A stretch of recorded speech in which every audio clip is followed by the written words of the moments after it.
Hello guys, इस समय pan India की फिल्में बहुत ही अच्छा परफॉर्म कर रही हैं। कोरोना महामारी के बाद पुष्पा से लेकर कांतारा तक बॉक्स ऑफिस पर हर फिल्म धूम मचाते हुए दिखाई दे रही है। इन सभी फिल्मों में पैन इंडिया के तहत रिलीज किया गया था। साउथ फिल्मों के बाद मराठी में भी यह एक्सपेरिमेंट शुरू हुआ है। हाल ही में रिलीज हुई मराठी फिल्म हर हर महादेव को मेकर्स ने कई भारतीय भाषाओं में रिलीज किया।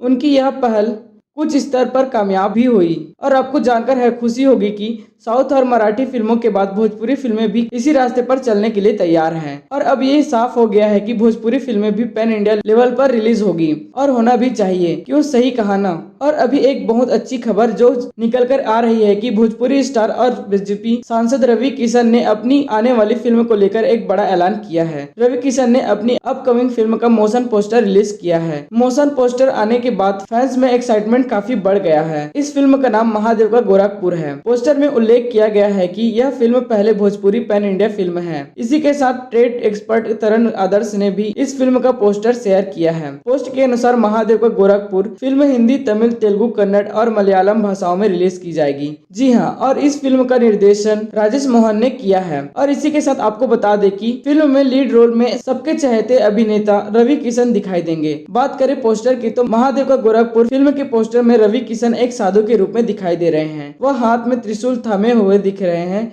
इतना ही नहीं, उनके पास ही में नंदी को भी दिखाया गया है। वैसे क्या आप भी इस फिल्म को लेकर एक्साइटेड हैं? कमेंट में जरूर बताएं।